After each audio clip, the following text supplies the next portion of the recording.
Hey guys, what is up? My name is Trell West. In this video, I wanted to share with you guys some practical advice that I have for starting a business. This is really important for anyone who's starting a business because the order in which you do things at the beginning is really gonna set the pace for the way you do everything. So I'm just gonna go through really quickly 0 to 100 starting a business, how I would do it and the order you need to do it so that it makes sense. Trust me, I have been through this, so I can really just give you the proper way to do it. So I am the founder of Good Era. It's a health, beauty, and wellness brand. We just launched our first collection, the Self-Care Club collection. You guys can check it out in the link in my bio, but let's just get into how I did it. The first thing when starting a business, the name is so important.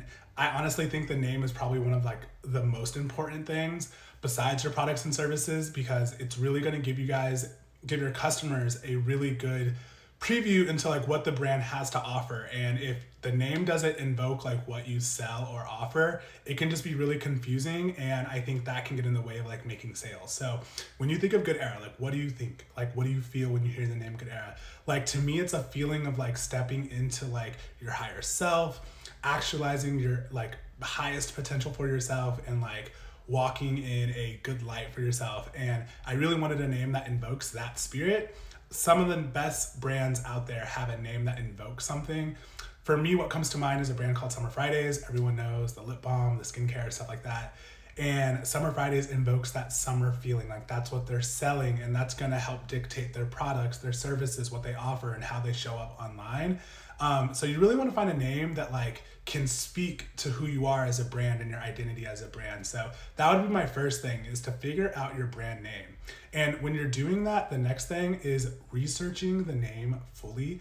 Not just socials, but you want to go to the USPTO, the trademark office, and research who's already operating, who has a trademark for this name, who doesn't have a trademark for this name, what categories are they operating in. Because even though they may have a trademark for the name in something else, they may not have the trademark for the category that you're entering, so it would still be a usable name that you could figure out.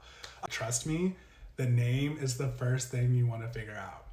What could happen is you could pick a name and realize once you're already selling stuff that someone's using your name, and you could potentially get sued because you're making money off someone else's registered trademark, and you don't want to do that. The next thing that I would do in starting a business is getting your business mailing address. You do not want to put your address publicly out there on your public information on your business's profiles. You're gonna have a profile that's public on the USPTO. You're gonna have it publicly registered as an LLC. And if your address is on these public documents, I'm telling you, when you have a business, I feel like I get 1,000 calls every week of people selling me stuff and all of that. So you wanna have your own business address, because people are gonna be sending you mailers for different services that a business would need. People will be calling you, hitting you up, cold calling you because they wanna pitch their business services to you. So you just wanna make sure that you have your separate business address and your separate business phone number. And this is important to do it in this order because you don't want to do it later, because if you apply for all these things and you put your information on there, it's going to be publicly available. So that's why I'm specifically telling you guys name, business address, business phone number, which brings me to number 3. Now that you have a separate business entity that you're doing business as, and you have a business address and a business phone number, then you can go and trademark your business, because that's going to be public. So trademarking is the next thing. I use a service called Trademark Engine. I believe it's $50 to $100 to file, and they have their own lawyers that will actually file the filing for you, and you just pay the $350, which is the USPTO filing fee for the trademark. So it can be anywhere from $400 to $500 to do that. Again, I use a service called trademarkengine.com, and it's been really easy for me. I filed all my trademarks myself. I haven't used a lawyer for any of it, and I've successfully defended the trademark for Good Era many of times. So the next thing that you want to do after getting your trademark, now that you have your trademark, you know that you can use the name. Now we can proceed to actually starting the business. And one thing that I've learned through starting a business is that so much of a business is the organizational structure. People think that your business is just what you sell.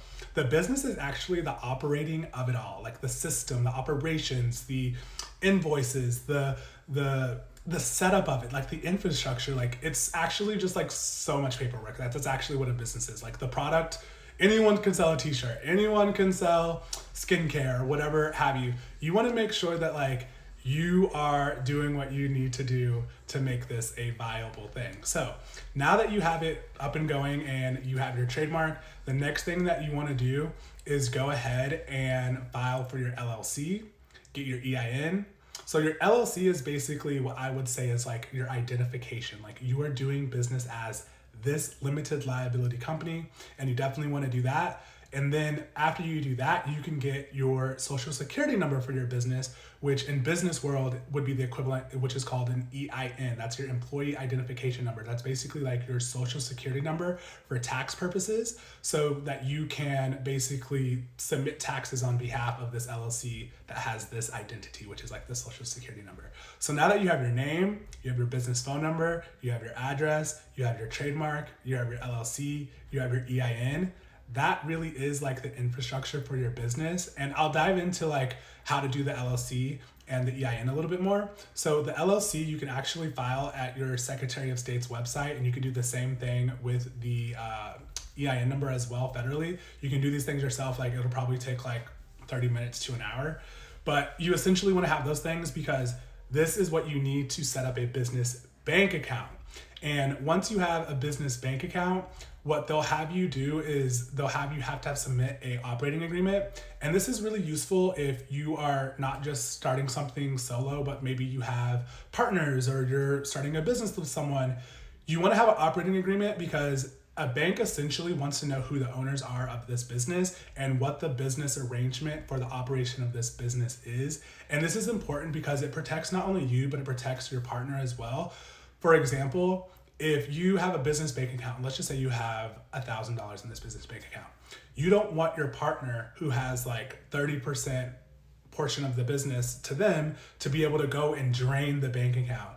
And when you start a business, you'll learn with a business bank account, there's these things called owner draws. That's basically is like a withdrawal.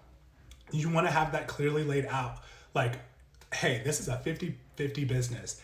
If this person withdraws $500, this other person who has 50% gets $500. And that would be the arrangement with the bank and kind of like how you can withdraw money. So this is kind of like the infrastructure, and all of this has been completely not even about the products and the services and stuff like that, but this is really like the infrastructure and the organizational structure of like the business and like how to start one. So hopefully this video is helpful. This is like everything that I've learned like up to this point, and starting a business has been like one of the most like crazy things I've ever done, but I've learned a lot. So hopefully this is like some practical advice if you're looking to start a business and it could be helpful to you. I'll see you guys in the next video. Bye.